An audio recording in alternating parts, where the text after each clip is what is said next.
Poštovani gledalci, dobrodošli u još jedno izdanje emisije Granice Istoka. Ja sam Harun Karčić. Centralna Azija pruža se od kazaških stepa do Afganistana i od Kaspijskog jezera do granica Kine.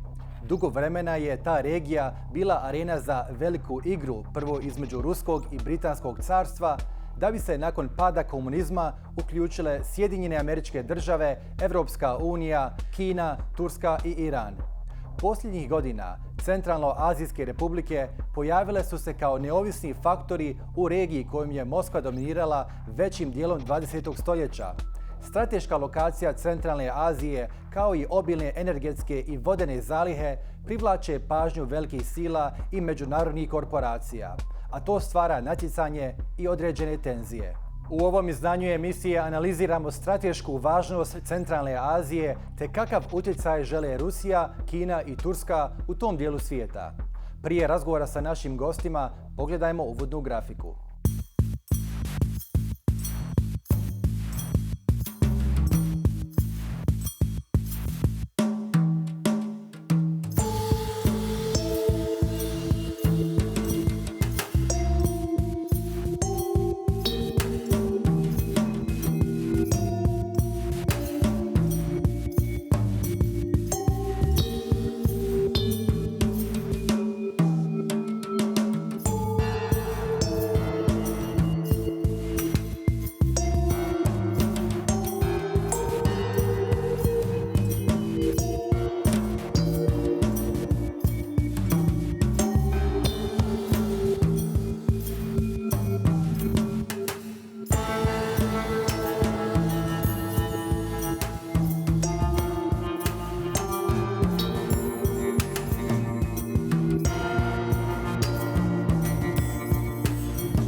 Idemo sada do Istanbula gdje se nalazi Melek Maksudoglu, stručnjakinja za krimske Tatare i odnose Turske i Rusije. Melek, hello and welcome to the Al Jazeera Balkans channel, and thank you so much for taking the time to speak to us. Now, last month, the Russian authorities in Crimea detained more than 50 Crimean Tatars, mostly activists, under various pretexts and with the apparent goal of completely silencing dissent on the peninsula. What more can you tell us about the state of Tatars in Crimea? Well, hello. Thank you very much for having me in the studio. The situation in Crimea is very grave because 2014 Russia occupied, it is an occupation, overnight Crimean Peninsula. And the Crimean Tatars are Muslim in origin, Turkic and Muslim are in origin. And since then, they are systematically in dispute with the Russians. Well, not the Russians, but the Putin soldier, because Russia is trying to make the peninsula as an army base. He put, as you know, the nuclear heads and the soldiers, the arms and tanks, the army base. It became an army base there. And the Crimean Tatars are refusing to leave Crimea. And therefore, there is a systematically force for them to leave. First, they started for the Muslims, whoever went to mosques to pray, they closed down the schools, and then gradually they moved to the political activists. And the last month, the Crimean Tatar, our Crimean Tatar National Parliament, head of parliament, the deputy head, he was invited to Ukraine because there was a Crimean platform was held. And upon his return, he was arrested. And with him, 50 others were detained. Now, how would you describe your relations with Ukraine, with the government in Kiev? Are they providing the support you as Crimean Tatar activists are expecting? Well, it was still, I would say, it is still the part of Ukraine. The land of Crimea is part of Ukraine. And Crimea is occupied illegally by Russia. It's all by means, it's against all the treaties. So, of course, Ukrainian government is supporting the Crimean Tatars, the Crimean Tatar Mejlis, which is a legal organization and helps and works with the Ukrainian government. And as you know, a couple of Crimean Tatars are actively work in the Ukrainian parliament. And therefore, the Ukrainian government helps Crimean Peninsula returns to Ukraine, and therefore they help the Crimean Tatars. Right, now you're based in Istanbul, in Turkey. From Turkey's perspective, why is Crimea important, and why is its relation with Crimean Tatars important? Well, Crimea, it was a Crimean Khanate, as you know, for a couple of 100 years. It was under Ottoman Empire, Ottoman state since the 1450s till 1774. And they are Turkic origin, they are Muslims. And since Katerina started occupying Crimea since 1774, Crimean Tatars started migrating to Turkey. So there are not official, but unofficial, around 8 million Crimean Tatars are living in Turkey. And also it is the Black Sea area. It's just, we are neighbors, and it's strategically very important. So that therefore Crimea is very important for Turkey. I mean, Turkey has a certain amount of nostalgia for Crimea. This is quite clear, and it expresses its solidarity with Crimean Tatars. But at the same time, Turkey has excellent diplomatic, military, and economic and energy relations with Russia. It's very much dependent on Russian energy. How is Ankara managing its delicate balancing act between supporting Crimean Tatars and not offending Moscow? Well, from the very beginning, Turkey and our president and the foreign ministers, they all said they don't recognize the occupation of Crimea since 2014, from the very, very beginning. And before our president went to Sochi to meet with President Putin, again, he stressed out that the occupation of Crimea is illegal. But there should be more economical sanctions, not only from Turkey, but from the European Union and also from the Islamic countries. Unfortunately, whenever there are votes, we see that only the countries support Crimea and Ukraine is European countries, and we don't get any support from the Muslim countries. And it's a big shame, and it's a big embarrassment. And yeah, but what is interesting is that over the last since the annexation of Crimea by Russian forces, Ukraine has begun more publicly expressing its support for Crimean Tatars. But let's go back to the 1990s when Tatars who were in exile in Central Asia first began returning to Crimea. They didn't really receive a very warm welcome from the Ukrainian authorities. I mean, you remember there were video shots and pictures of Ukrainian local government in municipalities sending bulldozers to destroy homes that were improvised homes that were built by Crimean Tatars returning from Uzbekistan. And so it was a very warm welcome. So only after 2014, Ukraine sort of rediscovers its Crimean Tatar minority and begins openly expressing its support. How do you make sense of that? Why now only? Well, yes, you are right. Because of the heavy propaganda, as you know, the communist system and the Soviet countries, it was very powerful, and their propaganda was very powerful. And when it collapsed, every country was themselves. They tried to build their own countries, and Ukraine was left without any help, without any support from either Moscow or from Uzbekistan. So you can imagine hundreds of thousands of people started coming back to the land and claiming that it's their own land. There were about 300,000 Tatars returning from Central Asia, am I right? That's right, yes.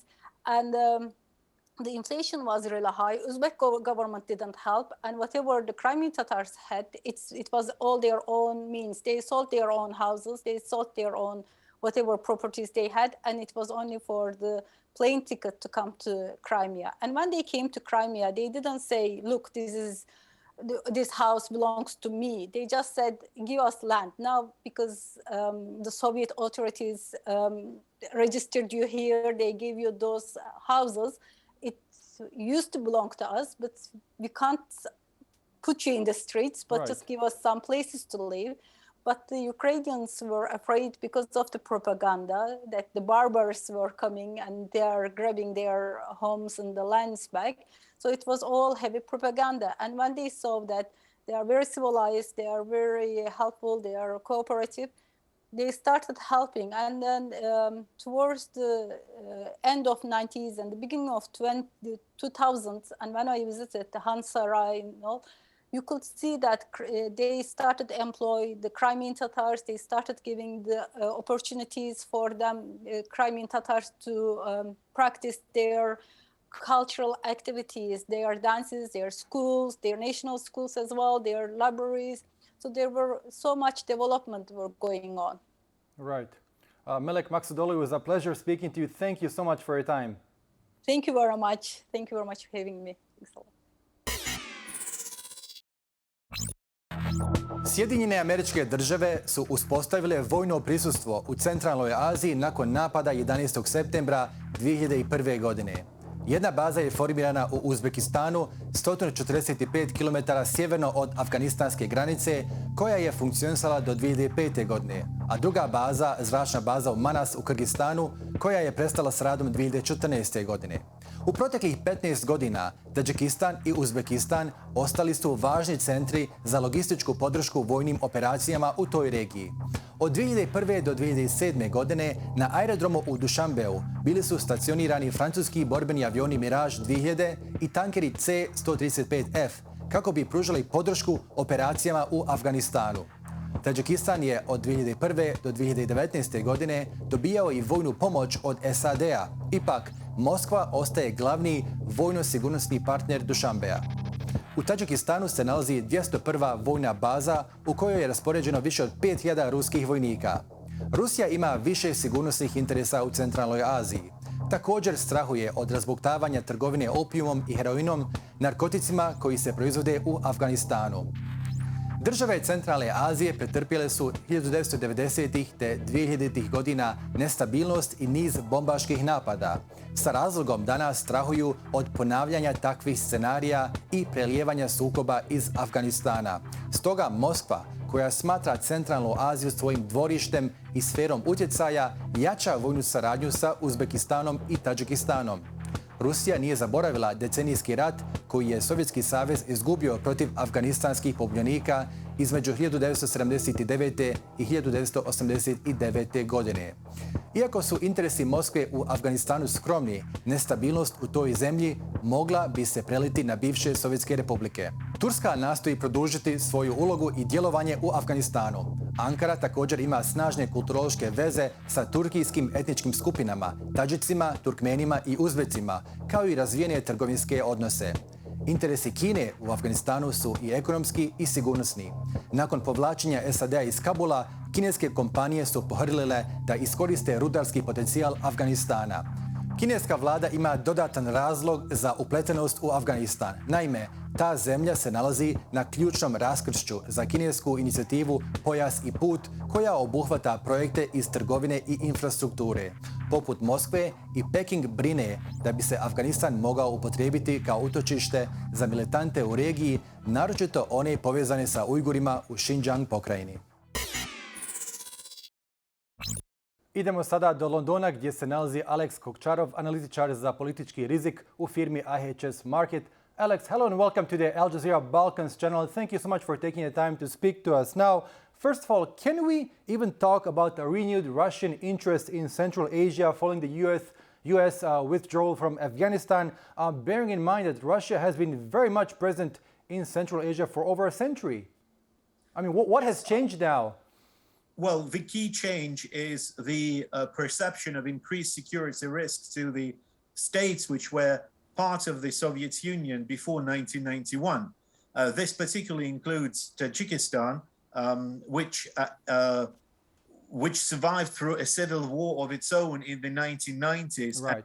which is home to Russian troops. What other countries will be affected by this U.S. withdrawal? Well, the U.S. withdrawal impacts all immediate neighbors of Afghanistan, but the risks are particularly high for Tajikistan, Uzbekistan, and Turkmenistan, which have a complex relationship with the Taliban. And there are also ethnic minorities, ethnic Tajiks, Uzbeks, and Turkmen who live in northern provinces of Afghanistan. And this is something to remember. Right. So one sphere of influence of Moscow is promoting security and military technical cooperation, and the second is facilitating energy projects. Could you talk us through this more? Yes, so Russia is part of a number of security organizations which involve Central Asia, particularly the Collective Security Treaty Organization, CSTO, of which Tajikistan, Kyrgyzstan, and Kazakhstan are also members. But it also has separate military links with Uzbekistan and to a lesser extent with Turkmenistan. And Russia is also involved in a number of energy projects in the Caspian region, which link Kazakhstan and Turkmenistan to the wider energy infrastructure involving oil and gas sectors. But the primary concern for Russia right now is that the events in Afghanistan do not lead to a significant increase in security risk to the post-Soviet Central Asian states, particularly to Tajikistan, because it doesn't want any escalation in that region, which could potentially send a significant number of displaced people further north, potentially including Russia. Russia is a home to several million worker migrants from Central Asian states who have families back home in Tajikistan, Uzbekistan, Kyrgyzstan. And obviously, if there would be a significant deterioration in security situation in these countries, Russia would be a potential country to which a lot of people would try to flee. Right. So now Russia isn't the only player in Central Asia. Turkey is very much active, so is China. Do their interests overlap? Do they collide? Well, different countries play somewhat different roles. China is primarily engaged in economic and infrastructure projects. China has invested a lot in Central Asia in the past 20 years.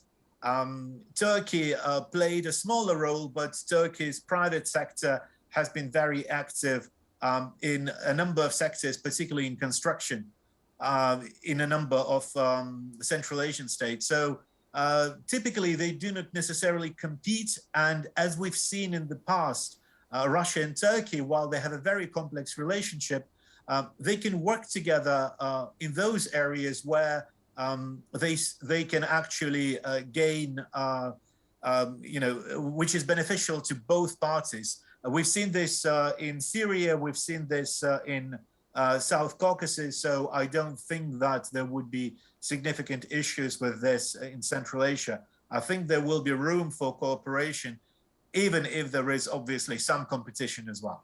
Right. Following the collapse of the Soviet Union, there was a lot of talk back in Washington about Central Asia becoming the new grand chessboard. But did you see the expected amount of U.S. activity in that part of the world?